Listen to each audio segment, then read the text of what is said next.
আর এই বর্তমানে মোবাইল আসার কারণে 14 বছর 16 বছরের মেয়েরা বাপকে ফাঁকি দিয়ে মাকে ফাঁকি দিয়ে সংসারে চুল কাম লাগিয়ে দিয়ে ছেলের হাত ধরে পালিয়ে যাচ্ছে।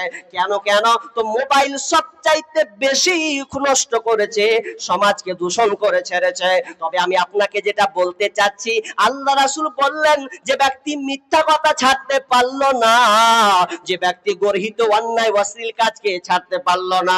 আপনি রোজা আছেন, রোজা থাকা অবস্থায় ফেসবুক ঘুরছেন, ফেসবুক ঘাটতে ঘাটতে বিভিন্ন আপনি নাট্যকার ছবি সিনেমা আপনি দেখে ফেললেন, তার মানে আপনি একটা অন্যায় কাজ করলেন। আল্লাহ রাসূল বলছেন যে ওই ব্যক্তি রোজা রেখে আল্লাহর কাছে কোনো ফায়দা নাই, আল্লাহর কাছে কোনো লাভ নাই, আল্লাহর কাছে ওই রোজা কোনো গ্রহণযোগ্য নয় যদি সে অশ্লীল কাজে লিপ্ত থাকে। আর বর্তমানে অশ্লীল কাজ যদি হয়, মানে অগর্হিত কাজ যদি হয়, তো মোবাইলে ভুলবো না, ভোলা যায় নাকি মাহে রমজানের স্মৃতি, ভুলবো না, ভোলা যায় নাকি মাহে রমজানের স্মৃতি। এই মাসেতে কত ফজিলাত, এই মাসেতে কত ফজিলত জানো কি মুসলিম জাতি, ভুলবো না, ভোলা যায় নাকি মাহে রমজানের স্মৃতি, ভুলবো না, ভোলা যায় নাকি মাহে রমজানের স্মৃতি।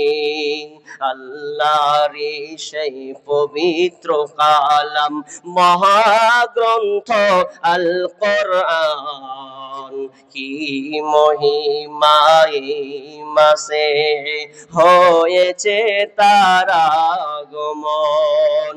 আল্লাহর সেই পবিত্র কালাম মহাগ্রন্থ আল কোরআন, কি মহিমা এই মাসে হয়েছে তার আগমন। যার কারণে এত সম্মান দিয়েছেন প্রভু রহমান, রহমত বরকতেরি মাস, জ্বালাও আমলের বাতি, ভুলবো না, ভোলা যায় নাকি মাহে রমজানের স্মৃতি, ভুলবো না, ভোলা যায় নাকি মাহে রমজানের স্মৃতি। এই মাসেতে কত ফজিলাত জানো কি মুসলিম জাতি, ভুলবো না, ভোলা যায় নাকি মাহে রমজানের স্মৃতি। কত কষ্ট করেছিলেন ইয়াতিম নবী এই রমজানে, ইবাদতে রাত কাটিয়ে দিতেন, কি হবে উম্মত বিনে। কত কষ্ট করেছিলেন ইয়াতিম নবী এই রমজানে, ইবাদতে রাত কাটিয়ে দিতেন, কি হবে উম্মত বিনে। আমরা সেই নবীর উম্মত, কেমনে দাও নবীকে আঘাত, আমরা সেই নবীর উম্মত, কেমনে দাও তার সিনাতে আঘাত। মরণের ভয় নাই কি তোমার, কি হবে যে শেষের গতি, ভুলবো না, ভোলা যায় নাকি মাহে রমজানের স্মৃতি, ভুলবো না, ভোলা যায় নাকি মাহে রমজানের স্মৃতি। এই মাসেতে কত ফজিলাত এই মাসেতে কত ফজিলত জানো কি মুসলিম জাতি, ভুলবো না ভুলা যায় নাকি মাহে রমজানের স্মৃতি, ভুলবো না ভুলা যায় নাকি মাহে রমজানের স্মৃতি। উপস্থিত সম্মানীয় সুযোগ্য আজকের এই চলমান সভার স্বনামধন্য সভাপতি, মঞ্চে উপবিষ্ট ওলামায়ে কেরামগণ এবং দূরদূরান্ত থেকে আগত সম্মানীয় অতিথিবৃন্দ, আমার সম্মুখে বসে থাকা বিভিন্ন এলাকা থেকে ছুটে আসা ছোট বড় দিনদার ইমানদার মুমিন ভাই সকল এবং পর্দার অন্তরালের প্রজেক্টের মাধ্যমে দেখনেওয়ালি সম্মানিতা মা ও বোনেরা, প্রথমে সেই মহান মুনিবের দরবারে প্রশংসা করি যে আল্লাহ আমাদেরকে একটি মাদ্রাসা কেন্দ্রিক আয়োজিত মাহফিলে বিভিন্ন আলোচকের মুখ দিয়ে কোরআন ও হাদিসের আলোচনা শোনা ও আমলের উদ্দেশ্যে যিনি আমাদেরকে এখানে হাজির করেছেন, সে আল্লাহ সুবহানাহু ওয়া তাআলার শুকরিয়া আদায় করি, বলি আলহামদুলিল্লাহ। বলুন, জোরে বলুন আলহামদুলিল্লাহ। অতঃপর শান্তি বর্ষিত হোক সকল নবীদের উপর, বিশেষ করে আমাদের শেষ নবী জনাবে মুহাম্মদুর রাসূলুল্লাহ, আমরা সকলে বলি সাল্লাল্লাহু আলাইহি ওয়াসাল্লাম। সম্মানিত দিনী ভাই সকল, সময় সংকীর্ণ, খুব অল্প সময়, এজন্য শর্টকাট এ সংক্ষিপ্ত আলোচনায় আজকে আমার আলোচ্য বিষয় রমজান মাস আল্লাহ সুবহানাহু ওয়া তাআলা আমাদের উপরে ফরজ করেছেন কেন। রমজান মাসের রোজা, এটা আমাদের রাখলে কি ফায়দা আছে, এর ফজিলত কি রয়েছে, এ বিষয়ে আমি সংক্ষেপে আপনাদের সামনে আলোকপাত করার চেষ্টা করছি। তবে আলোচনা করার প্রারম্ভে আমি আপনাদের বলতে চাচ্ছি, আপনারা যতগুলো মানুষ সামনে বসেছেন, আমার একটা অনুরোধ আবদার, যখন আমি আপনাদের সওয়াল করব, যখন আপনাদের জিজ্ঞাসা করব, তখন আপনারা জিজ্ঞাসার উত্তর দেবেন তো? প্রশ্ন করব, আপনারা উত্তর দেবেন তো? ইনশাআল্লাহ দেবেন। তাহলে আমি বুঝবো আপনারা আমার আলোচনার প্রতি মনোযোগী আছেন, নচেত হয়তো বুঝবো আপনারা আমার আলোচনা বুঝছেন না। সামনে রমজান মাস আসছে, আতাকুম শাহরু রমাদান, রমজান মাস সমাগত, সামনে রমজান মাস আসছে। তো রমজান মাস সম্পর্কে আপনাদেরকে কিছু কথা বলছি, অবশ্যই জ্ঞান রাখা জরুরি। আচ্ছা আপনার বলুন, আগে একটা সওয়াল করছি, আপনারা উত্তর দেন। আচ্ছা বলেন, ইসলামের বুনিয়াদ কয়টি জানা আছে আপনাদের? ইসলামের স্তম্ভ বুনিয়াদ কয়টি জানা আছে আপনাদের? জোরে বলুন, জানা আছে? কতটি বললেন? 5টি। তাহলে ইসলামের বুনিয়াদ হলো 5খানা। হাদিস 5খানার কথা বলা হয়েছে। বুনিয়াল ইসলামু আলা খামস, শাহাদাতি আল্লাহ ইলাহা ইল্লাল্লাহ ওয়া আন্না মুহাম্মাদার রাসূলুল্লাহ ওয়া ইকামিস সালাহ ওয়া ইতাইজ যাকাত ওয়াল হজ্জি ওয়া সাওমি রমাদান। বা অন্য রিওয়ায়াতে আছে রমাদান ওয়া হজ্জাল বাইত, ঠিক না? দুটো হাদিস আছে। তাহলে স্তম্ভ হলো 5খানা, তার মধ্যে একটা খুঁটি স্তম্ভ, তার নাম হচ্ছে রোজা বা সিয়াম। রোজাটা যেটা প্রচলিত শব্দ ফার্সি, বাংলার এর অর্থ হবে উপবাস থাকা, উপবাস। কিন্তু সম বা সিয়াম, সমটা হচ্ছে এক বচন বা এর বহু বচন হচ্ছে সিয়াম, এর অর্থ হচ্ছে বিরত থাকা, অবিচল থাকা, অটল থাকা। জি, ইসলামী শরিয়াতি ভাষায় রোজা সিয়াম কাকে বলা হয়? সংজ্ঞাটা বুঝেন। প্রাপ্তবয়স্ক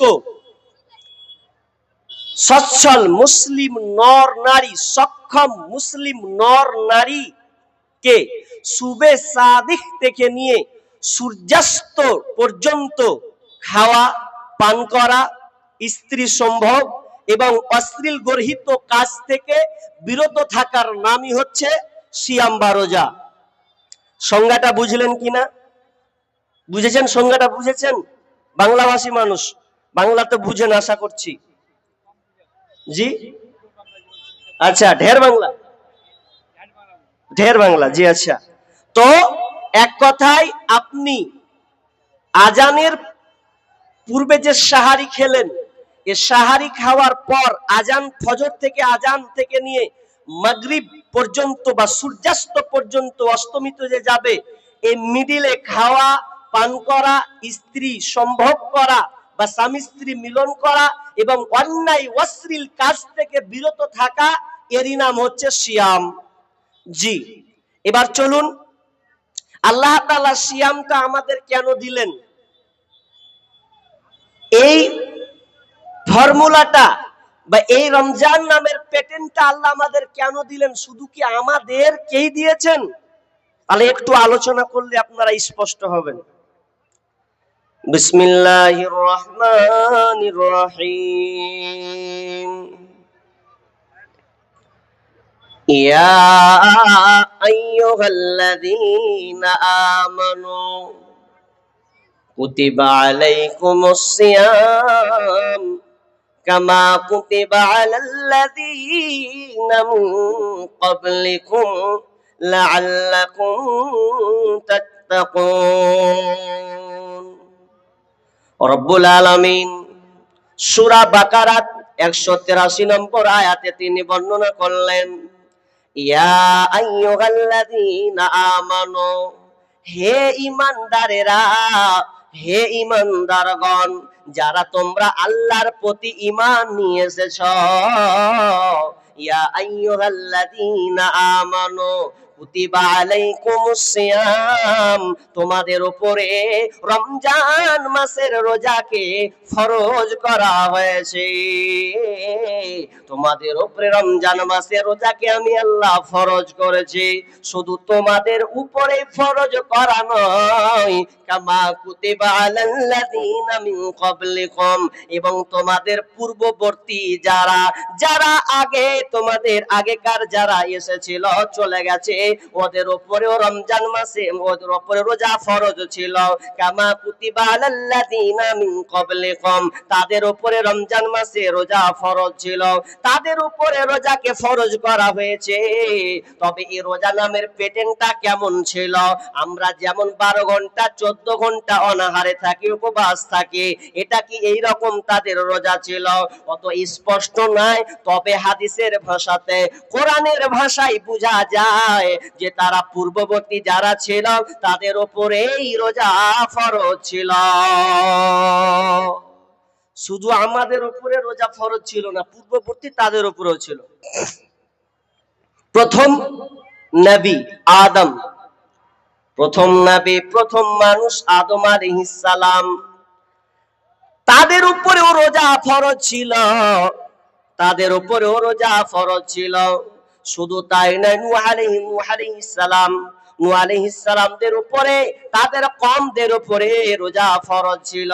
তবে রোজা কেমন ফরজ ছিল, নাসিরুদ্দিন আলবানী যে হাদিসটা নিয়ে এসেছেন, ওই হাদিসটা বর্ণনা করতে গিয়ে তিনি বলেছেন হাদিসটা হলো জয়ীফ, এটা হলো দুর্বল। কারণ রাবি যে যিনি প্রয়োগ করেছেন তিনি রাবি হচ্ছেন দুর্বল, এই জন্য হাদিসটা সহিহ নয়। তবে হাদিসটাতে বলা হয়েছে নূহ আলাইহিস সালামের সময় রোজা ঈদুল ফিতর এবং ঈদুল আজহা ছাড়া সারা বছর রোজা থাকতো, এটা কিন্তু আমাদের দলিল নয়। এরপরে তিনি বলছেন, ইবনে আব্বাস রাদিয়াল্লাহু তাআলা আনহু থেকে বর্ণিত, আল্লাহ রাসূল মক্কা থেকে যখন মদিনা হিজরত করলেন, মক্কা থেকে যখন তিনি হিজরত করলেন মদিনায়, তো মদিনায় হিজরত করার সময় তিনি দেখতে পেলেন ইহুদিরা আশুরার দিন রোজা রেখেছে।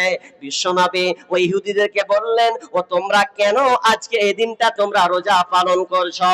তখন তারা বলল, আমরা এই কারণে রোজা পালন করছি, মুসা আলাইহিস সালাম তিনি ফেরাউনের কবল থেকে বেঁচেছিলেন, ফেরাউনের নির্যাতন থেকে হাত থেকে আল্লাহ তাকে রক্ষা করেছিলেন, বাঁচিয়েছিলেন, ফেরাউনকে ডুবিয়ে মেরেছিলেন, দলবদ্ধকে শেষ করে দিয়েছেন। কি এই জন্য মুসা আলাইহিস সালাম তারা আল্লাহর সন্তুষ্টির জন্য আল্লাহর প্রশংসা করেছিলেন। কার মাধ্যমে? তো নিজের কবল থেকে বাঁচার জন্য, ফিরাউনের হাত থেকে বাঁচার জন্য এই বনী ইসরাইলের কওমরা মুসা আলাইহিস সালাম রোজা রেখেছিলেন। এই জন্য আমরা ইহুদি যারা, আমরা এই রোজাটা পালন করি। তাহলে প্রমাণ পাওয়া যাচ্ছে রোজা ছিল। কার ছিল? দাউদ আলাইহিস সালামের সময়ও রোজা ছিল। দাউদ আলাইহিস সালামের সময় রোজা। আল্লাহ রাসূল বলছেন আল্লাহর কাছে সবচাইতে প্রিয় রোজা হলো দাউদ আলাইহিস সালামের রোজা। কেননা ওই সময়টা ছিল একদিন রোজা রাখতো, একদিন ছেড়ে দিত, আবার একদিন রাখতো, অর্থাৎ একদিন করা একদিন ছাড়া, একদিন করা একদিন ছাড়া, এই রকম করে তারা রোজা রাখতেন। শুধু তাই নয়, ঈসা আলাইহিস সালামের সময়ও রোজা ফরজ ছিল, রোজা ছিল। কেমন রোজা? যখন মারিয়ামের পেটে যখন বাচ্চা এলো, বাপ ছাড়া সন্তান পৃথিবী পেটে এসেছে, লোকেরা তাকে জিজ্ঞাসা করলো, মারিয়াম তোর পেটে কেমন করে বাচ্চা এলো? বাপ ছাড়া, স্বামী ছাড়া তুই কেমন করে সন্তান পেলে বল? আল্লাহ সুবহানাহু ওয়া তাআলা মারিয়ামকে শিখিয়ে দিয়েছিলেন, যখন তোমাকে প্রশ্ন করবে তখন তুমি বলবে, ইন্নী নাযারতু লির রহমানি সাওমান, আমি রোজা আছি, আজকে আমি রোজা আছি, ফালানুকাল্লিমাল ইয়াউমা ইনসিয়া। আল্লাহ সুবহানাহু ওয়া তাআলা শিখিয়ে দিলেন, যখন লোকেরা তোমাকে জিজ্ঞাসা করবে বলবে আমি রোজার মানত মেনেছি, অতএব আমি কারো সঙ্গে কথা বলবো না। পূর্বে রোজা ছিল, কিন্তু রোজার প্যাটার্নটা আমাদের মতন নয়, একটু ভিন্ন ছিল। যেমন দ্বিতীয় হিজরি শাবান মাসে, রমজান মাসে রোজাটা ফরজ হলো, তার পরের বছর কি হলো? রমজান মাসে নিয়ে আসা হলো। কিন্তু যখন নিয়ে আসা হলো তখনও কিন্তু রোজা আমরা যেভাবে রাখছি এরকম ছিল না। বুখারীর হাদিসে বারা ইবনে আজিব রাদিয়াল্লাহু তাআলা আনহু তিনি হাদিসটি বর্ণনা করছেন, কি যে নবীর সময় প্রথম কালে রোজার প্যাটার্নটা কেমন ছিল? আমরা যেমন বর্তমানে রাখছি এরকম ছিল না। কিরকম রোজা ছিল জানেন? মানে ইফতার করে নেওয়া হলো, ভালো করে বুঝবেন, ধ্যান দেন এদিকে। ইফতার করে নেওয়া হলো, তো ইফতার করে নিল, আবার ইফতার করা থেকে নিয়ে একদম এশা পর্যন্ত একটা সময়, এই সময়ে খাও, এই সময়ে স্বামী স্ত্রী মিলন করো, কিন্তু তারপরে যদি স্টেপ পার হয়ে যায় তাহলে ওর রোজা থাকবে না। জি, ও আর পানাহার করতে পাবে না, ও আর স্বামী স্ত্রী মিলন করতে পাবে না, তার জন্য হারাম। তো কি ফলাফল কি দাঁড়ালো? একজন সাহাবী কাইস ইবনে সিরমা, এই সাহাবী চাষি মানুষ, মাঠে গিয়েছেন চাষ করতে, চাষাবাদ করতে। তো চাষাবাদ করে রোদের তাপ খুব গরম, চাষাবাদ করে দিয়ে এবার মাগরিবের দিকে রওনা দিচ্ছেন বাড়িতে। তো বাড়িতে গিয়ে বিবিকে বলছেন, বিবি রে ইফতার দে, খাবার দে, আমাকে ইফতার করতে হবে। তো বিবি বলছে, হ্যাঁ জি, খাবার যে নাই জি। তো এক কাজ করছি, খাবার বাড়ির পাশের খবর নিচ্ছি, দেখি পাওয়া যায় কিনা। এইদিকে বিবি পাশের বাড়ি চলে গেছেন খাবার আনার জন্য, খাবার কিছু পাওয়া যায় কিনা, বাড়িতে কোনো খাবার নাই। এবার পাশের বাড়ি থেকে যখন তিনি খাবার জোগাড় করলেন, জোগাড় করে নিয়েছে। এমন সময় ওই সাহাবী ঘুমিয়ে পড়েছেন, ক্লান্ত শরীর। যেমনই ঘুমিয়ে পড়া, বিবি বলছেন স্বামী আমার, হায় হায় হায়, তুমি কেমন কাজ করে দিলে। ও আমার স্বামী, তুমি ঘুমিয়ে গেলে তার মানে তো আর তুমি খেতে পাবে না, তোমার দ্বারা আর খাওয়া যাবে না, আবার পুনরায় তোমাকে তারপর দিন খেতে হবে। মানে প্রায় 48 ঘন্টা তার হয়ে গেল, 2 দিন হয়ে গেল, মাগরিবের খাবার ইফতারি খেতে পারলো না, ঘুমিয়ে গেছে। তো আর তার জন্য খাওয়া জায়েজ হবে না, এটা তার জন্য হারাম, সে খেতে পাবে না। সকাল হলো, ওই সাহাবী কাইস ইবনে সিরমান আবার চাষাবাদ করতে চলে গেলেন। দুপুরের সময় রোদ্রের তাপে আর যেন সহ্য করতে পারছে না। এইদিকে তো 12-14 ঘন্টা অনাহার, আবার একদিন তাকে না খেয়ে থাকতে হয়েছে। কেমন করে সহ্য করবে, আর সহ্য করা তো যায় না। দুপুর বেলা ওই সাহাবীটা অজ্ঞান হয়ে গেছে, চোখকে বড় বড় করে দিয়েছে। কিছু সাহাবীরা দৌড়ে দৌড়ে গেলেন, দিয়ে ওই সাহাবীকে বাঁচানোর জন্য, মনে হয় মারা যাবে, টান টান অবস্থা। সবাই তারা কি করলো, কিছু তার মুখে পানি ঢেলে দিল, নচেত তো সম্ভব নয়। এই খবরটা গেল নবীর কাছে। নবীকে বলা হলো, নবী গো, আপনার সাহাবী এই রকম একটা কাজ হয়ে গেছে। এটা তো একটা খবর গেল, তো আরেকটা খবর বিশ্ব নবীর কাছে চলে গেছে। খবরটাকে উমর রাদিয়াল্লাহু তাআলা আনহু, রাতের বেলা স্বামী স্ত্রী মিলন হয়ে গেছে। তো এটা তো বরবাদ হয়ে গেছে। তখন আল্লাহ সুবহানাহু ওয়া তাআলা সূরা বাকারার 187 নম্বর আয়াতকে নাজিল করে দিলেন, দিয়ে বললেন, তোমরা রাতের জন্য, তোমাদের জন্য এটা হালাল করে দেওয়া হলো, তোমরা খাবে, পান করবে, তোমরা ঘুমাবে, তোমরা স্বামী স্ত্রী মিলন করবে, এতে তোমাদের কোনো অসুবিধা নাই, চালিয়ে যাও। রাত আছে, ইফতার করেছো, একদম ফজর পূর্বে পর্যন্ত তুমি হলারে ভরে চলে যাও, খেয়ে চলে যাও, কোনো অসুবিধা নেই। কিন্তু ওই সময় এই সুযোগটা ছিল না। এখন তুমি চালিয়ে যাও, খেয়ে যাও, যত তোমার পাইপ নলে ঢুকে খাও, সমস্যা নাই। কিন্তু ওই সময় সমস্যা ছিল। কত আসান করে দেওয়া হলো, কত সহজ করে দেওয়া হলো। আচ্ছা, এবার আল্লাহ রোজাটাকে ফরজ করলেন কেন? তো আল্লাহ উত্তর দিচ্ছেন, লাআল্লাকুম তাত্তাকুন, আমি তোমাকে মুত্তাকি বানাবো রে, আমি তোমাকে আল্লাহওয়ালা বানাবো, তাকওয়াবান বানাবো। এই জন্য আমি আল্লাহ রমজান মাসে রোজার নামের পেটেন্টটা আমি আল্লাহ বানিয়েছি। এটা আমি আল্লাহ নিজে দিয়েছি, এটা আমি আল্লাহ তোমাদের উপরে ফরজ করেছি, তোমরা মেনে নিয়েছো। এর ফলাফল কি হবে বান্দারে? আমি তোমাকে মুত্তাকি বানাবো, এই জন্য আমি রোজা তোমাদের উপরে ফরজ করেছি। আল্লাহ বলছেন আমি তোমাকে মুত্তাকি বানাবো। একটু লক্ষ্য করুন, আমি আপনি দুনিয়াতে নামাজ পড়ি, রোজা রাখি, দান সাদকা করি, অনেক আমল করে। যেমন নামাজ পড়ে, তো নামাজ পড়তে গিয়ে আমরা বিহাইকে দেখতে গেলে, আপনার কিনা জামাই শ্বশুরকে দেখতে গেলে, এমন সময় কি হয়, লজ্জার ভয়ে আমরা নামাজ পড়ি। লোক দেখানো নামাজি হয় কি হয় না? লোক দেখানি নামাজি হয়, হয়ে যায়। লোক দেখানি দান সাদকাও হয়, আমি দান করব, লোক আমার নাম করবে, অমুকের বেটা দান করেছে এতটি রে, তাহলে লোক দেখানি আবার দান হয়। লোক দেখানো কালমা পড়াও হয়, লোক দেখানো অনেক ইবাদত আছে, এটা হয়। কিন্তু এ একটা এমন একটা পেটেন রে, রোজা কোনোদিন লোক দেখানো হয় না। উদাহরণ, কেন হয় না? আপনি দিনের বেলায় কোথা গেলেন, মার্কেট গেলেন, কোথা গেলেন, হসপিটাল গেলেন, কোথা গেলেন, আপনি ধরেলেন ব্যবসায়ী মানুষ ব্যবসা করতে চলে গেছেন, কোথায় গেছেন, আপনি চাষি মানুষ মাঠে চাষ করতে গেছেন।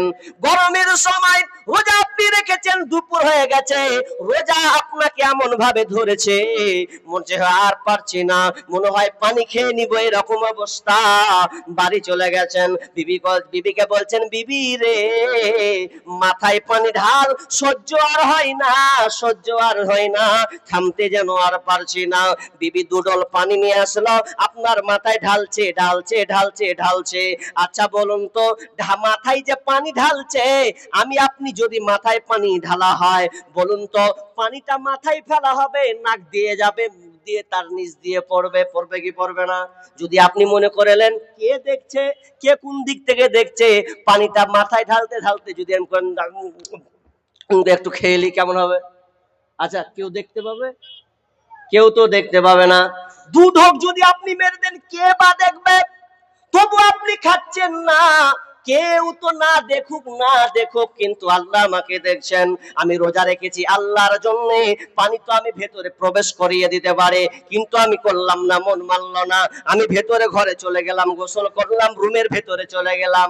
রুমের ভিতরে যাওয়ার পরে আমার সামনে ফ্রিজি রয়েছে, ভালো ভালো পায়েস রয়েছে, খাবার রয়েছে, বিভিন্ন ফল ফ্রুট যেন আমার সামনে, চোখের সামনে ভাসছে। আমি তো পারি দরজাকে লাগিয়ে দিলাম, ভেতরে মা নাই, বিবি নাই, ছেলে নাই, ভাই নাই, বোন নাই, পৃথিবী তো আমার আত্মীয় আর কেউ নাই। আমি দরজাকে লাগিয়ে দিলাম। যদি আমি মনে করে দুপুর বেলা যদি একটা মিষ্টি আমি ভরে দিই, গট করে গিনেলি, কে দেখতে পাবে? কেউ দেখতে পাবে না। এরপর আমি আপনি খাচ্ছি না, এটা কেন খাচ্ছি না? কারণ আমি রোজাটা রেখেছি তো স্বয়ং আল্লাহর জন্য রেখেছি। এই রোজাটা রেখেছি কোনো লোক দেখানো নয়। আল্লাহ বলছেন, ওরে বান্দারে, আমি তোমাকে মুত্তাকি বানাবো, লাআল্লাকুম তাত্তাকুন, যাতে করে তুমি মুত্তাকি হও। এই জন্য আমি আল্লাহ রোজাটা তোমাদের উপরে ফরজ করেছি। তাহলে আল্লাহ রোজা কেন দিলেন? আমাদেরকে মুত্তাকি বানাবেন এই জন্যে। হয়তো আমি লম্বা পাবো না, বিস্তারিত কালকে করেছি, ডেটপুরে ধুমোটান আলোচনা করেছি, পাবো না, কারণ আরো মুকাররির অনেক আছে, বাকি আছে। আপনাকে আমি যেটা বলতে চাচ্ছি, যে রোজা বানা দিলেন আল্লাহ, আমাদেরকে মুত্তাকি বানাবেন এই জন্যে। তবে একটা ভয়ঙ্কর হাদিস আমি আপনাদের সামনে বলছি, হাদিসটা আমাদেরকে বাস্তবায়ন করতে হবে। কারণ একটু আগে উদাহরণ দিলাম, আপনি রোজা রাখছেন আল্লাহর জন্য, কিন্তু কিন্তু যদি আপনার মধ্যে দুটাই জিনিস গোলমাল ঢুকে যায়, তাহলে কিন্তু আপনার রোজার পাংচার হবে, রোজা আর রোজা থাকবে না। দলিল দিব আপনাকে। আল্লাহ রাসূল বলছেন, আন আবি হুরায়রা রাদিয়াল্লাহু তাআলা আনহু قال قال رسول الله صلى الله عليه وسلم من لم يدع قول الزور والعمل به। আল্লাহ রাসূল বলছেন, মান লাম ইয়াদা قول الزور, যে ব্যক্তি রমজান মাসে রোজা রেখে, রোজা রাখলো কিন্তু রোজা রাখার সময় মিথ্যা কথা ছাড়তে পারলো না, মাল্লাম ইয়াদা কাউলা যুর ওয়াল আমালা বিহ, মিথ্যা কথা এবং অন্যায় গর্হিত কাজ, খারাপ কাজকে ছাড়তে পারলো না। ভালো করে ধ্যান দিবেন কথার প্রতি, হাদিসের প্রতি ভালো করে ধ্যান দেন। আল্লাহ রাসূল বলছেন, যে ব্যক্তি মিথ্যা কথা ছাড়তে পারলো না এবং অন্যায় অশ্লীল কাজকে ছাড়তে পারলো না, তো আল্লাহ রাসূল বলছেন, ফি আইয়াদা তুআমাহু ওয়া শারাবাহু, আল্লাহ রাসূল বলছেন, মাল্লাম ইয়াদা কাওলাল ওয়াল আমালা বি ফালাইসা লিল্লাহি হাজাতুন ফি আইয়াদা তুআমাহু ওয়া শারাবাহু। তাহলে আল্লাহ রাসূল বলছেন, যে ব্যক্তি মিথ্যা কথা ছাড়তে পারলো না, অন্যায় অশ্লীল কাজ ছাড়তে পারলো না, তাহলে তার না খেয়ে থাকা আল্লাহর কাছে কোনো ফায়দা নাই, আল্লাহর কাছে কোনো লাভ নাই। তার মানে আল্লাহ এখানে বলতে চাচ্ছেন, তুমি রোজা আছো, না খেয়ে আছো, 14 ঘন্টা 12 ঘন্টা ধরে না খেয়ে আছো, এর মধ্যে তুমি মিথ্যা কথা চালিয়ে দিয়েছো, ব্যবসা করতে গেছো মিথ্যা কথা বলে চালিয়ে দিয়েছো, ফোনের মাধ্যমে মিথ্যা কথা চালিয়ে দিয়েছো, তাহলে তোমার ওই রোজা আল্লাহর কাছে কবুল হবে না। আচ্ছা আপনারা বলুন, পৃথিবীতে সবচাইতে মানুষ মিথ্যা কথা বলে কার মাধ্যমে? দেখি আপনারা উত্তরটা দিতে পারেন কিনা। বুদ্ধিমত্তা, জোরে বলেন কি? মোবাইল। আমার আলোচনা শুনছেন ভাই? শুনছেন এদিকে আলোচনা? ভালো করে ধ্যান দেন। মোবাইলে যত মিথ্যা কথা হয়, অন্য কোন জিনিসে এত মিথ্যা কথা বলা হয় না। কেন বলছি আপনাকে? আপনাকে কেউ ফোন করলো, হ্যালো, হ্যাঁ জয়দুর কুন্ডে আছিস, ধরুন ওকে একটা ইটাহার, আপনি কাটিহার পাঠাবেন, কাজ আছে খুব গুরুত্বপূর্ণ, আর ও খুব পারে এটা, তখন ও বলছে মাল গোলমাল আছে, তাহলে তো আমাকে মিথ্যা কথা কইতে হবে। তো ফোনে কইছে আর কইস না বাবু, অমুক জায়গায় চলে এসেছি, তা পূর্ণিয়াতে চলে এসেছি, কিন্তু মাল গোলমাল। ও মোবাইলে মিথ্যা কথা বলে দিলে তুই ভাবলে যে কেউ মনে হয় পূর্ণিয়াতে আছে, জি, কিন্তু কোথা আছে? কাঠিহারে আছে। তাহলে গোলমাল, মিথ্যা কথা। এত মিথ্যা কথা মোবাইলের মাধ্যমে হয় যে একটা ছেলে ফোন করেছে, এটা মানে বানানো কথা নয়, ও এখন একটা ছেলে আর একটা মেয়ে একটা সম্পর্ক হয়েছে, প্রেম হয়ে গেছে। তো ছেলেটা ওর একটা মনে প্রশ্ন জাগছে, যেদিনই ওর বাড়িতে ফোন লাগাচ্ছি সেদিনই বাচ্চা কে কে করছে। তো ওর সন্দেহ হচ্ছে যে আমি কার সঙ্গে প্রেম করছি, প্রেমটা আমি কার সাথে করছি। তখন ওকে একদিন প্রশ্ন করছে, যাতে সন্দেহ না করে প্রশ্ন করে ফেলি। তখন বলছে জান, তোমাকে আমার একটা প্রশ্ন করার ইচ্ছা হচ্ছে। কি প্রশ্ন? আচ্ছা প্রশ্নটা হলো কি ছিল, তবে আমার একটা ডাউট হচ্ছে, আচ্ছা বলো তো তুমি বিয়ে করনি তো? ওকে বলছে বিয়ে করনি তো? তখন মেয়েটা বলছে ছি ছি ছি ছি, তোবা তোবা তোবা, কেমন কথা কইছো আমার জান, আমি তোমাকে ভালোবাসি আর আমি ফের বিয়ে করব? মাথা খারাপ না, আমার বিয়ে হয়নি। ওর সন্দেহ কিন্তু তখনও লেগে আছে, দিক হচ্ছে আমার সন্দেহ হচ্ছে, হবে না, লোক লাগাই ফিট করি। এবার যদি ও লোক লাগিয়ে ফিটিং করছে তো জানছে, খবর পেয়েছে, ওরে আল্লাহ রে আল্লাহ, মিথ্যাবাদী মহিলা যে বলছে বিয়ে করিনি। তো যদি জেনে দেখতে পেয়েছে তো ওই মেয়েটার 4টা ছেলে আছে, আর ওকে ফোনে বলেছে আমি বিয়ে করিনি, আমি সাবালিকা মেয়ে। মোবাইলে কত ধোকা জিনিস, জি, খুবই ধোকা। এত ধোকা যে বলার কথা নাই। আমার সোশ্যাল মিডিয়াতে একটা সঙ্গীত লেখা আছে, আপনারা দেখেছেন? জামানা মোবাইলে খাইছে জামানা, ফেসবুকে খাইছে, অল্প বয়সের ছেলে মেয়ে প্রেমে জড়াইছে জামানা, মোবাইলে খাইছে জামানা, ফেসবুকে খাইছে। সকাল বেলা বাবা বলে যাস রে কোথায়, বাবার কথা শোনার মতো সময় যে আর নাই।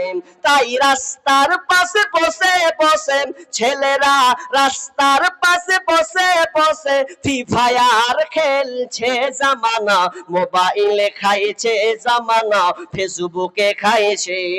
অল্প বয়সের ছেলে মেয়ে প্রেমে জড়াইছে জামানা, মোবাইলে খাইছে জামানা, ফেসবুকে খাইছে।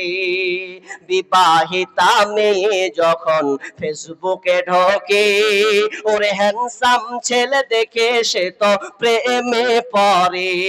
বিবাহিতা মেয়ে যখন ফেসবুকে ঢোকে, হ্যান্ডসাম ছেলে দেখে সে তো প্রেমে পড়ে। স্বামী সন্তান সব ছাড়িয়া, ওরে স্বামী সন্তান সব ছাড়িয়া নতুন প্রেমিককে চাইছে জামানা, মোবাইলে খাইছে জামানা, ফেসবুকে খাইছে।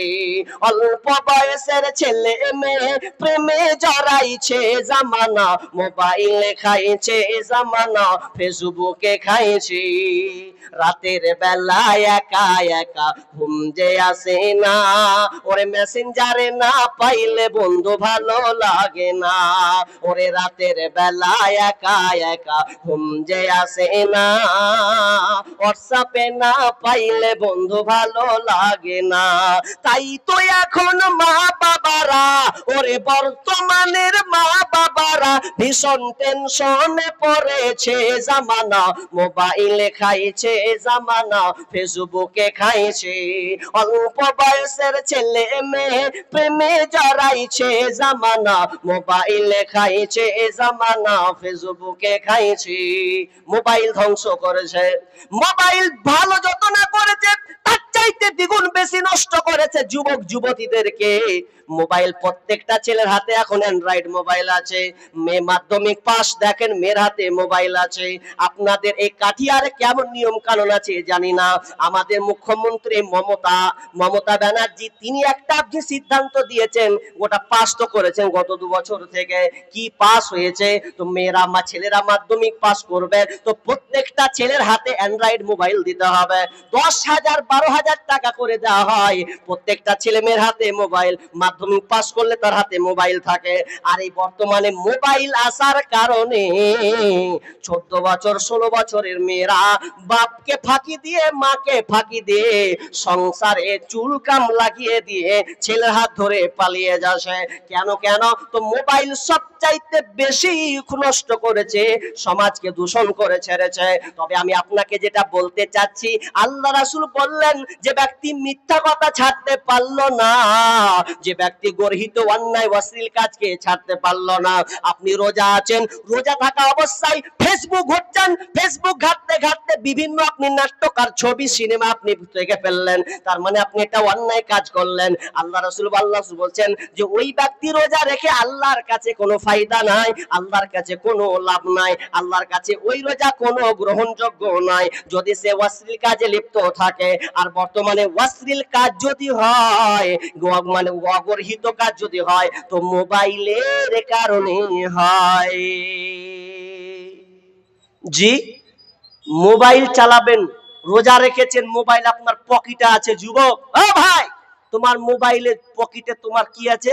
পকেটে তোমার মোবাইল আছে, আর মোবাইলের ভিতরে তুমি অনেকগুলো অ্যাপস ব্যবহার করো, ফেসবুক চালাও, ইউটিউব চালাও, টুইটার চালাও, জি বিভিন্ন অ্যাপস তুমি ব্যবহার করছো। দিনে রোজা আছে আর ফোন 5 রকম তুমি দেখেই দিয়েছো। আর রাত তো বাদই দেন, মাগরিব যদি হয়, খারাপ কাজ বলতে তো হয় না আল্লাহ আল্লাহ আপনাদের এলাকায় কি আছে কেমন জানি না, আমাকে মুর্শিদাবাদের কথা বলছি, আবার রাগ করিয়েন না, যদি মিলে তো মিলে যাবে।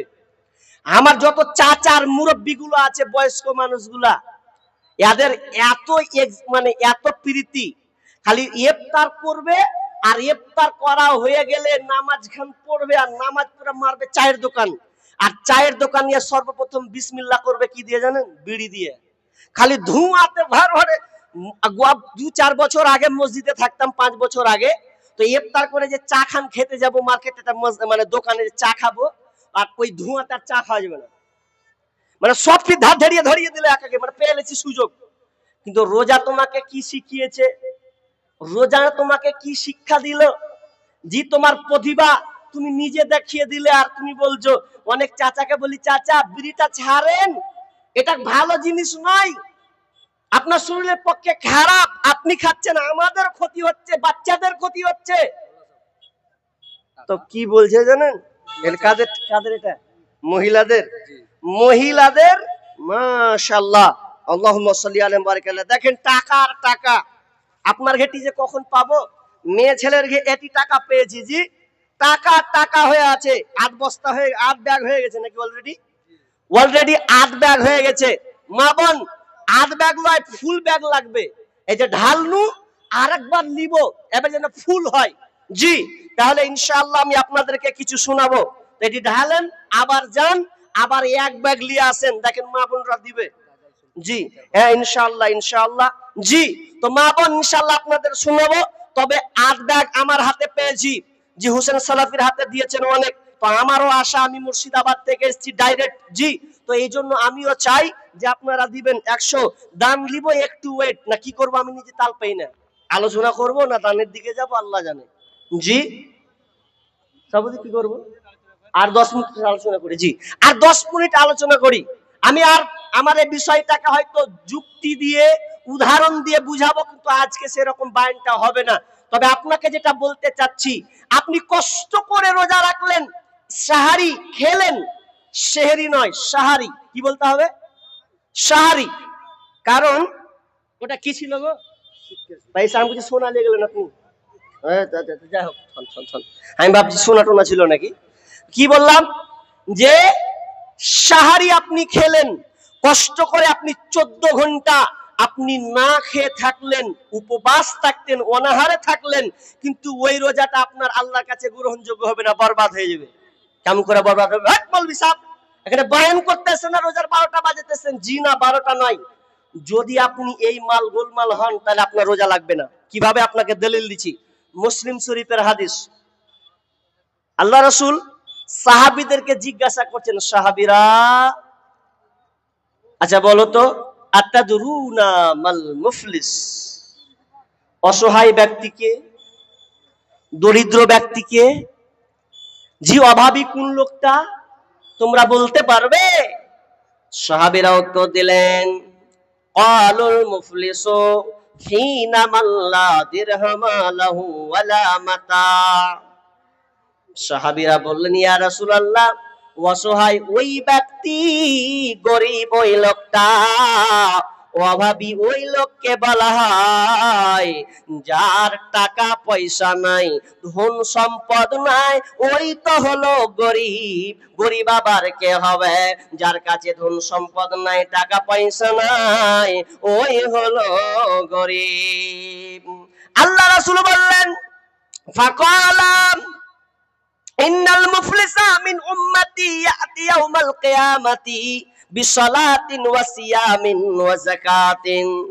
বিশ্বনবী বললেন, শোনো, অসহায় ওই লোকটা, অভাবী ওই লোকটা, যে আমার উম্মতের মধ্যে, আমার উম্মতেরই মধ্যে অভাবী ওই লোকটা, যে লোকটা কিয়ামতের ময়দানে, কিয়ামতের দিন নামাজ নিয়ে দাঁড়াবে, রোজা নিয়ে দাঁড়াবে, যাকাত নিয়ে দাঁড়াবে, এক কথায় বিভিন্ন আমল নিয়ে সে দাঁড়াবে, কিন্তু এমন অবস্থায় সে উঠবে, ওই লোকটা কাউকে অন্যায় ভাবে গালি দিয়েছে, কাউকে অন্যায় ভাবে মেরেছে, কারো অন্যায় ভাবে কাউকে গীবত করেছে, পরনিন্দা করেছে, পরচর্চা করেছে, কাউকে হত্যা করেছেন, কারো জমিকে দাবিয়ে নিয়েছে, 1 ইঞ্চি 1.5 হাত 1 হাত 10 ইঞ্চি করে জমিকে দাবিয়ে নিয়েছে।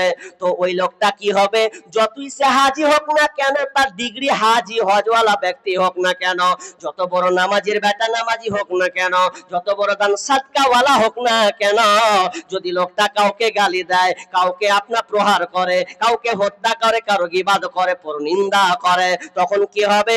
পাওনাদাররা দাঁড়িয়ে থাকবে, ফেরেশতারা একটা ফয়সালা করবেন, আল্লাহ তাআলা ফেরেশতাদেরকে বলবেন ফয়সালা কর তাদের উপরে। কি হবে? নামাজ নিয়ে দাঁড়িয়ে আছি, রোজা নিয়ে দাঁড়িয়ে আছি, দান সাদকা নিয়ে, যাকাত নিয়ে দাঁড়িয়ে আছি, পাওনাদার কে? আপনি যাকে গালি দিয়েছেন ও দাঁড়িয়ে যাবে, আপনি যাকে হত্যা করেছেন ও দাঁড়িয়ে যাবে, আপনি যাকে যার গীবত করেছেন ও দাঁড়িয়ে যাবে, দাঁড়িয়ে বলবে দাও আল্লাহ হিসাবটা বুঝিয়ে দাও। তখন ফেরেশতা কি করবে? আপনার নামাজগুলোকে, আপনার রোজাগুলোকে, আপনার দান সাদকা গুলোকে তাদের উপরে চাপিয়ে দেওয়া হবে।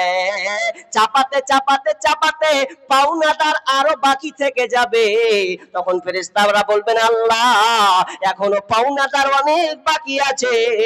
আল্লাহ বলবেন এক কাজ করো, এবার তুমি তার পাপগুলো যে বাকি আছে, এই পাপ তো বাকি আছে, আর কোনো নেকি নাই, তাহলে যে পাওনাদার যারা ঋণী লোক আছে ওদের পাপগুলো এর ঘাড়ে চাপিয়ে দাও। যার গীবত করেছে, যার সঙ্গে মিথ্যা প্রতারণা করেছে, যাকে অন্যায় ভাবে গালে থাপ্পড় দিয়ে দিয়েছে, দুনিয়ার ক্ষমতা তাকাব্বুর সে দেখিয়েছে, নিজেকে বড় বাহাদুর মনে করেছিল, আরে তোর ট্যাং ছুটিয়ে দেবো আইনা, তোর কতখানি ক্ষমতা, নেতার দাপট দেখিয়েছে, দলের দাপট দেখিয়েছে, আল্লাহ বলবে ওকে চাপিয়ে দে, ওর গুনাহগুলোকে এর ঘাড়ে চাপা। তো চাপাতে চাপাতে চাপাতে চাপাতে এমন পাহাড় পরিমাণ গুনাহ হয়ে যাবে, এত গুনাহ হবে আর কোনো কিছু নাই, পাপ আর পাপে ভর্তি হয়ে আছেন, কোন আর কোনো নেকি নাই, সব বরবাদ হয়ে গেছে।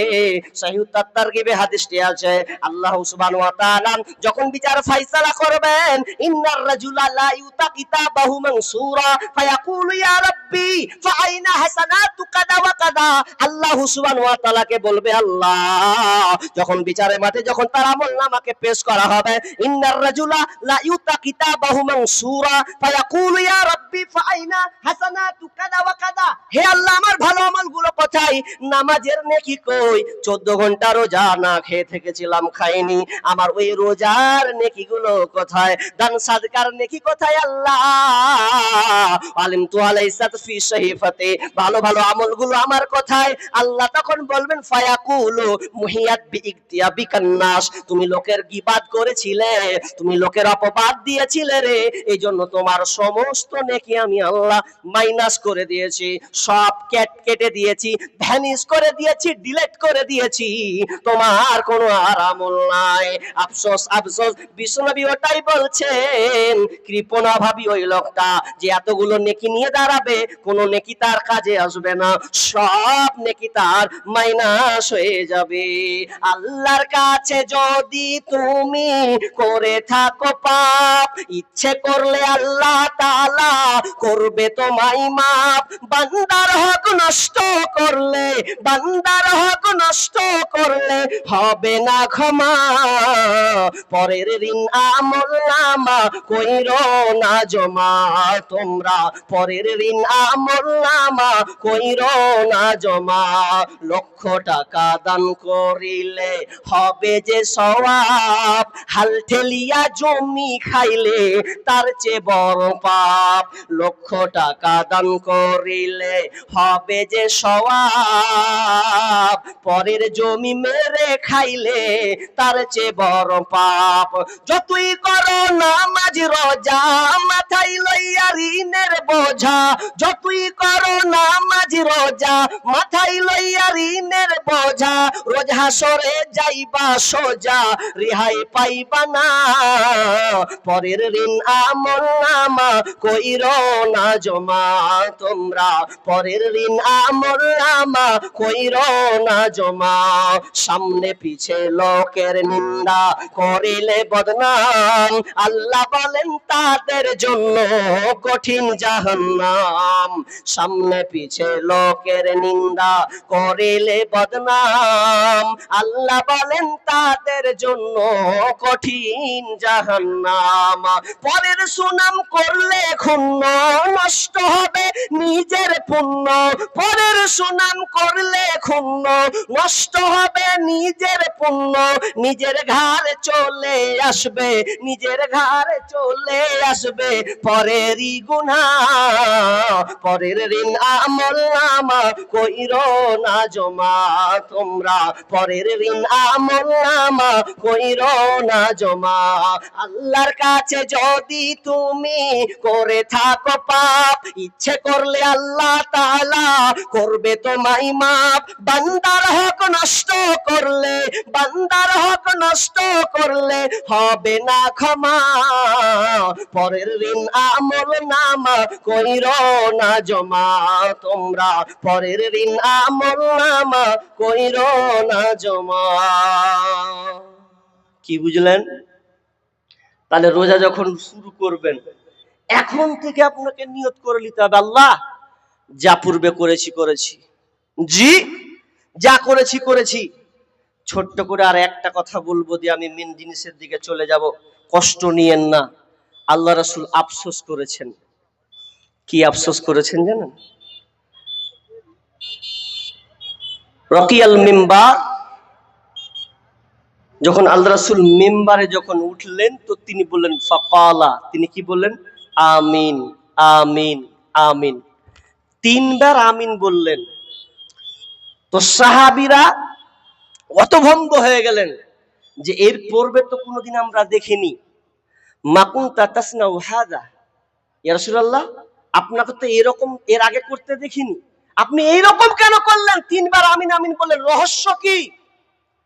আল্লাহ রাসূল তখন বলছেন, সাহাবীরা এইমাত্র জিবরিল আসলো। জিবরিল এসে তিনি প্রথমে বললেন কি, যে ব্যক্তি রমজান মাসে রোজাকে পেল অথচ তার পাপকে মিটাতে পারল না, রমজান মাস পাওয়ার পরেও তার পাপ মোচন হলো না, ওই ব্যক্তিটা ধ্বংস হয়। দেখেন বদদুয়া, দেখেন আল্লাহ রাসূলের বদদুয়া। যে ব্যক্তি রমজান মাস পেল কিন্তু রমজান মাস পেয়ে তার পাপকে মিটাতে পারলো না, এক কথায় রোজা রাখলো কিন্তু আর রোজা রেখে কোনো লাভ হলো না, কত বড় আফসোস দেখছেন? ভালো করে বুঝেন। আর আল্লাহ রাসূল কি বদদুয়া দিয়ে দিলেন, আমিন বলে দিলেন ফেরেশতাদের কথা প্রতি। তাহলে আপনি যে রোজা রাখবো, যদি রোজাটা আমার কবুল না হয় তাহলে আমি কোথায় যাব, আপনি কোথায় যাবেন? তাহলে গলতি ভুল গালাত কোন জায়গাতে আছে ওটা আপনাকে বের করতে হবে। জি, এখন থেকে ঠিক করা লাগবে। দ্বিতীয়টা কি বলছেন? দ্বিতীয়তে আমিন বললেন কেন? এটাকে রহস্য কি? আল্লাহ রাসূল বললেন, যখন দ্বিতীয় সিঁড়িতে পা দিলাম তখন তিনি বললেন, যে ব্যক্তি মা বাবাকে পেল কিংবা মা বাধ্যকে পেল, বাপ একজনকে পেল, কিন্তু ওই বাপ মায়ের সেবা করতে পারলো না, সেবা করে নিজেকে জান্নাত গ্রহণ করতে পারলো না, সেবা করে জান্নাত নিতে পারলো না, ওই ব্যক্তিটা ধ্বংস হয়। বদদুয়া গুলো দেখছেন, বাপ মা আছে, বয়স প্রাপ্ত হয়ে গেছে, বয়স্ক হয়ে গেছে, কিন্তু আপনি বাপ মাকে কষ্ট দিয়ে রেখেছেন এখন পর্যন্ত, আর বলছেন আমি রোজা করব। বাপ মায়ের সঙ্গে আপনার সম্পর্ক নেই, কি লিয়ে? সামান্য বহুকে লিয়ে। বহু বলে দিয়েছে তো বলে দিয়েছে, এখন বহু আপনার জান, আপনার প্রাণ, মা হয়ে গেছে পর। এখন আপনার বাপ মা আপনার উপরে নারাজ হয়ে আছে, আর আপনি সাহারি খেয়েছেন, গপ গপ গপ গপ করে গিলছেন, বাপ মা অসন্তুষ্ট হয়ে আছে। লাভ নাই, বাপ মায়ের পা হাত ধরতে হবে। বাপ মা খুব দামি জিনিস। জি, বাপ মায়ের ব্যাপারে আলোচনা করব না, তবে একটু এক্সাম্পল দিচ্ছি। আপনি এলাকাতে বাপ মায়ের অনেকে কিন্তু ছেলের সঙ্গে ঠাপুস টুপুস লেগে আছে, কথা বলা বলি নাই, অনেক সংসারে এরকম আছে, বাপকে তাচ্ছিল্য করে, বাপও বেটা রাগ করে বাপ বেটার সঙ্গে কথা বলে না। তবে একটা কথা মনে রাখবেন, বাপ যতই খারাপ হোক না কেন, মা যতই খারাপ হোক না কেন, বাপ কিন্তু সন্তানকে মন থেকে কোনোদিন মোছে না, এটা সব সময় মাথায় রাখবেন। বেটা তো বেটা, বদমাশ হলেও বেটা, ভালো হলেও বেটা। বাপ মা কোনোদিন সন্তানকে ভুলে না। আপনি বইয়ের পাল্লায় পরে ভুলে গেছেন, মাকে বাপকে দেখছেন না, বাপ খাচ্ছে কি খাচ্ছে না, বাপটা কত কষ্টের মধ্যে আছে রে, মাটা কত কষ্টের মধ্যে আছে। আমার আলোচনা আছে বাপ মায়ের ব্যাপারে, ওটা আলোচনা করছি না। তবে আমি আপনাকে এটা বলতে চাচ্ছি, আল্লাহ সুবহানাহু ওয়া তাআলা আপনাকে একটা আয়াতের মাধ্যমে বলে দিয়েছে। আল্লাহ সুবহানাহু ওয়া তাআলা বলছেন, বিসমিল্লাহির রহমানির রহিম, ওয়া ওয়াসাইনাল ইনসানা বিওয়ালিদাইহি হামালাতুহু উম্মুহু ওয়াহানান আলা ওয়াহানিন ওয়া ফিসালুহু ফি আমাইন আনিশকুর লি ওয়া লিওয়ালিদাইক ইলাইয়াল মাসির। আল্লাহ সুবহানাহু ওয়া তাআলা বলছেন, ওয়া ওয়াসাইনাল ইনসানা বিওয়ালিদাইহি, আল্লাহ তাআলা পিতামাতার ব্যাপারে ইহসান করতে বলেছেন, তোমরা পিতামাতার সঙ্গে ভালো ব্যবহার করবে। আমি তোমাদের নির্দেশ দিয়েছি তোমরা পিতামাতার সঙ্গে ভালো আচরণ করবে, খবরদার তোমরা খারাপ আচরণ করবে না, তাদের উপরে ইহসান করবে। কেন ইহসান করবে শুনে নাও, হামালাতুহু উম্মুহু ওয়াহানান আলা ওয়াহানিন, মা তোমাকে দুর্বলতার উপরে দুর্বলতা স্বীকার করেছে। তুমি ছোট ছিলে, তুমি যখন পেটে এসেছিলে, তোমার মা কত যে কষ্ট করেছে। তুমি 1 মাস হয়েছো, 2 মাস হয়েছো, 4 মাস হয়েছো, 5 মাস হয়েছো, তোমার মায়ের পেট আস্তে আস্তে বড় হয়েছে। তোমার মা না বসে সুখ পেয়েছে, না দাঁড়িয়ে সুখ পেয়েছে, না শুয়ে সুখ পেয়েছে, কোন অবস্থায় মা যেন সুখ পায়নি। কেন? তো তুমি তোমার মায়ের পেটে আছো বলে আল্লাহ ওটাই স্মরণ করে দিয়েছেন। ওয়াহানান আলা ওয়াহান, দুর্বলতার উপরে দুর্বলতা, ওয়াহানান আলা ওয়াহানিন ওয়া ফিসালুহু ফি আমাইন। শুধু তাই নয় রে বান্দা, তুমি শোনো, তোমার মা তোমাকে 2 বছর পর্যন্ত দুধ পান করিয়েছে, অতএব তো মানিশ করলে, অতএব তুমি আগে আমার শুকরিয়া আদায় করো। ওয়ানিস আনিশকুরি ওয়ালি ওয়ালিদাই ইলাইয়াল মাসির। জি, ইলাইয়াল মাসির, আল্লাহ বলছেন তোমরা পিতামাতার শুকরিয়া আদায় করো এবং ইলাইয়াল মাসির, এবং আমার কাছে ফিরে আসতে হবে। আমার আদরের মা, তোমায় ছাড়া একা ঘরে শান্তি লাগে না। আমার আদরের মা, তোমায় ছাড়া একা ঘরে শান্তি লাগে না। ওরে মায়ে ছাড়া সন্তানের ব্যথা অন্যে তো বুঝে না মা গো। ওরে মায়ে ছাড়া সন্তানের ব্যথা অন্যে তো বুঝে না মা গো। আমার আদরের মা, তোমায় ছাড়া একা ঘরে